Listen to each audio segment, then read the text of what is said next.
What's up, guys? Welcome back to Daily Dose of Reddit. This is your host, Non-Captain Zach, and today's subreddit is r/revenge if it was paid to be revenge. So that is r/pro-revenge, or professional revenge. You get it. Don't forget to like, subscribe, and hit that bell to never miss an episode. This story's called Fire Me? You're all losing your jobs. My 2019 was wild, but with everything finally on the up and up, I feel I can tell this story here. After uni, late 2018, I fell on rough times and was forced to move back to my hometown. I tried to transfer my job to a branch in my area, but failed. Thus, I needed to get a new job. I settled for a 20-hour-a-week job at Bookies, with a second bartending job in the evenings. The Bookies is the target for my revenge, which was entirely accidental. Involved are the following: Janelle, my manager's manager, Shay, my manager,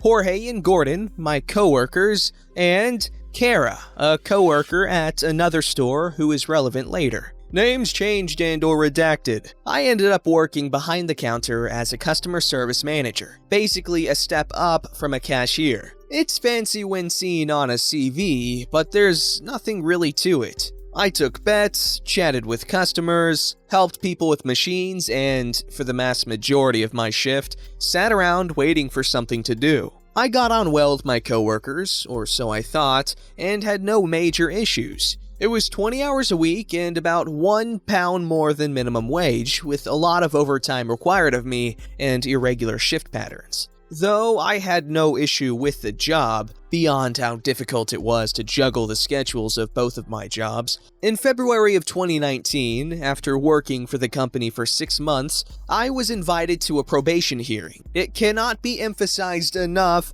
that it was a probation hearing in which I would have my performance reviewed, and, as informed in training, was entitled to a pay raise at the end of it. I arrived that morning to a disciplinary hearing where, without even a shred of evidence, I was accused of 11 different cash discrepancies dating back to early November of 2018, shortly after I'd started, which all amounted to £271.36, all but one of which I'd never heard of before. These had apparently been reported and logged by my manager, Shay, and my coworkers, despite no one saying a word to me at all. Not a whisper in the 5 months this had apparently been occurring. I was told that it was unacceptable, a call was made to HR, and I was terminated on the spot and forced to hand over my keys and to never set foot in the store again. To my protests, I was told the decision could not be appealed and I would eventually receive written confirmation of my employment's termination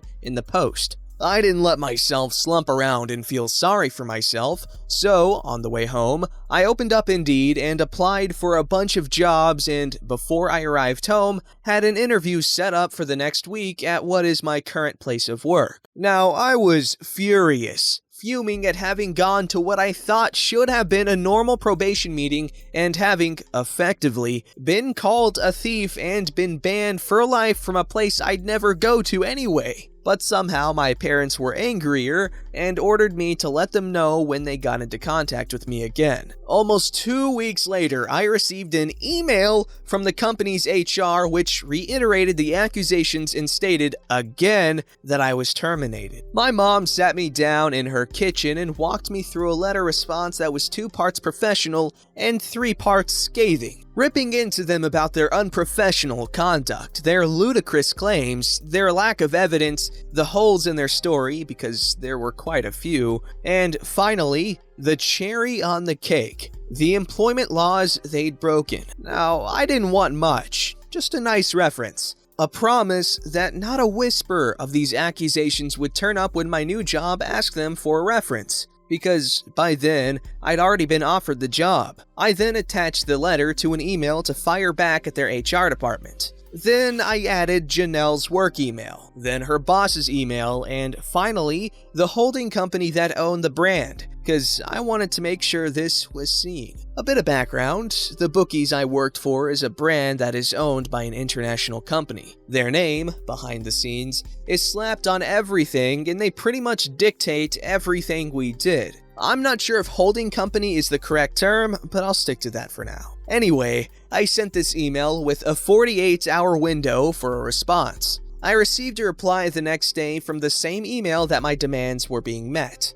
I smirked victoriously and moved on with my life, happy to wash my hands with the entire ordeal. However, I'd set off a chain reaction that I wouldn't know about until 3 months later. 3 months on, I'd settled into my new job, a call center position with double the hours and well over double the pay. I'd gone through training and was settling into my new position when I see a new set of trainees settling in near my team. Among them was Gordon, one of my coworkers from the bookies. I was stunned. Gordon had been at the bookies for 6 years when I joined. He was well-liked, good at his job, and a favorite of the managers. There was no way he'd been fired. Though I didn't really want to talk to him, as I was of the impression that he, Jorge, and my manager had likely set me up, I did want to know what happened. Luckily, on seeing me in the break room one shift, he sought me out and told me everything. Apparently, my email had been read by the higher-ups in the holding company and had caused a lot of scrutiny to fall onto the bookies in our town, of which there were 3 in our area that Janelle was responsible for,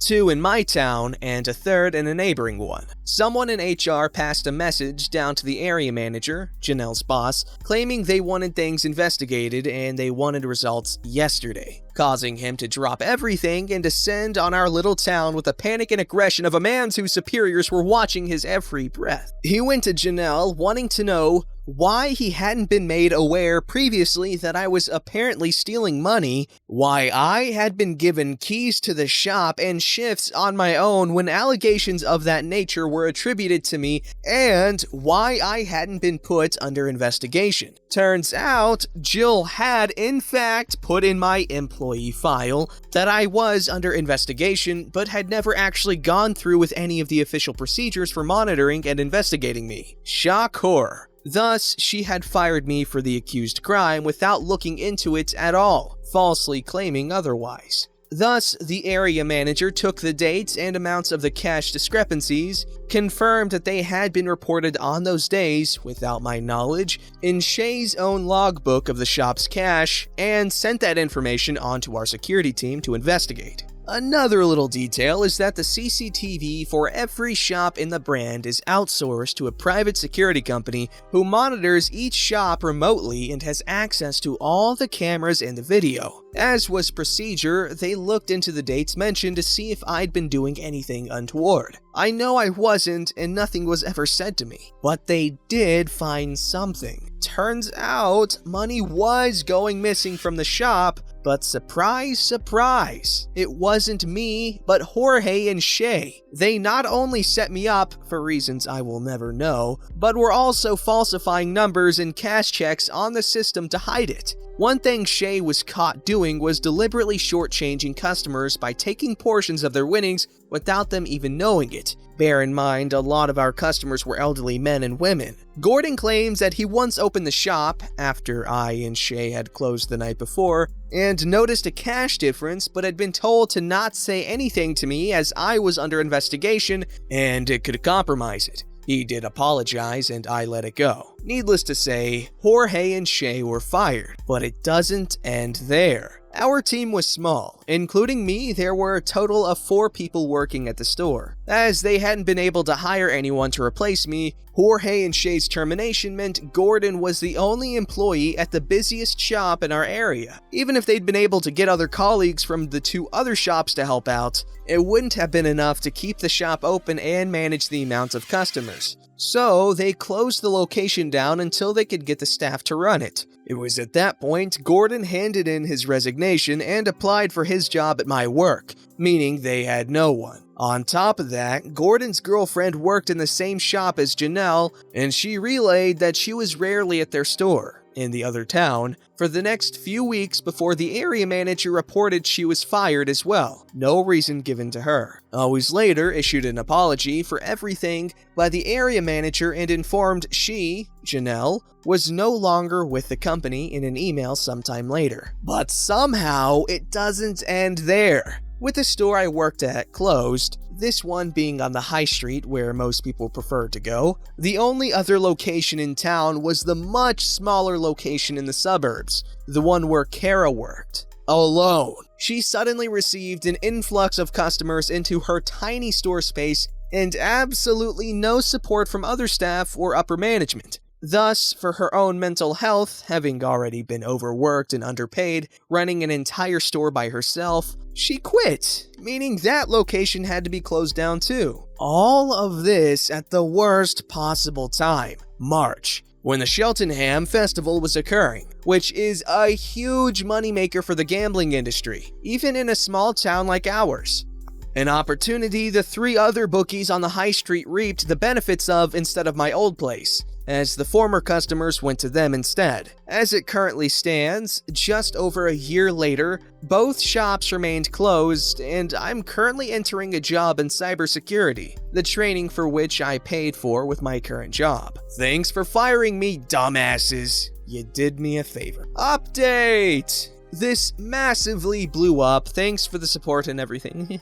Gordon and I got in touch with our old area manager and we were able to get a bit more information. The security team rifled through about 3 years worth of footage after they found out about Jorge and Shay and have estimated that, in that period alone, they both stole nearly £4,000 through various means. The parent company also got involved and searched through years' worth of their cash checks and till checks and noted plenty of irregularities. The parent company pursued criminal charges and the 2 were arrested, but as far as our area manager knows, the case is still ongoing. He thinks it's because they are still looking into how much they actually stole.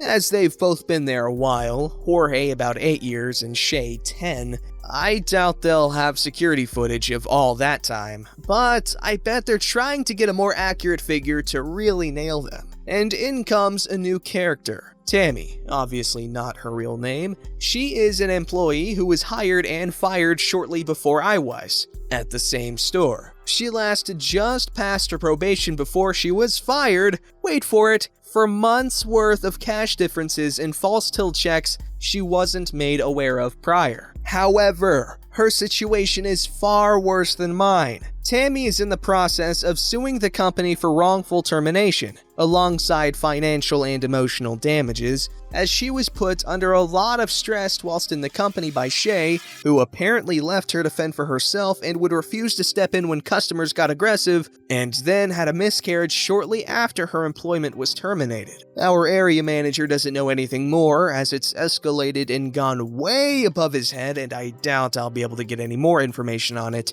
But I doubt the company's doing too well on that front, and I wish her the best. Gordon and I are considering reaching out to some of the other fired employees, of which he can name a few who were terminated for similar reasons, to get their side of things. But it seems very clear that what Shay and Jorge were doing was going on for a long time, and I was only the latest scapegoat. Janelle, unfortunately, is perfectly fine as far as I'm aware. Her husband and her opened a taxi company several years ago, and she seems to have just gotten more involved with that. I haven't seen her, so I wouldn't know, but she was terminated for gross misconduct and for not following procedure, which is kinda what I expected. And Kara, who our area manager actually really dislikes, but is lovely and did not deserve what she went through, is doing okay. I've messaged her, and she and her partner recently bought a house. She also got a job as an events manager at a local historical site. She's happier there as she actually has people to talk to at work and isn't alone anymore. Well, that was some pretty good revenge there, some solid storytelling, solid writing. Shady terminations really suck because usually the people responsible for these wrongful termination cases are those that can really afford to, afford that sort of loss, kind of. Or they're usually in a pretty good position financially. And those that are victims are usually the ones that really freaking need their job. And it sucks. It's this horrible, horrible thing that people do. Not only are you taking his money, you're taking his source of money. And depending on where you are and what your history of employment is, it can be really difficult to find a job. However, I will say this, apps like Indeed or ZipRecruiter, those apps are really good at finding jobs for you and interviews and all that. I was on there for a day and I got like 30 freaking interview calls, probably because I've got a really good resume, honestly. Anyways, I'm glad it worked out in the end for this dude, and I'm glad he's moving on up in his little world. Anyways, time to move on.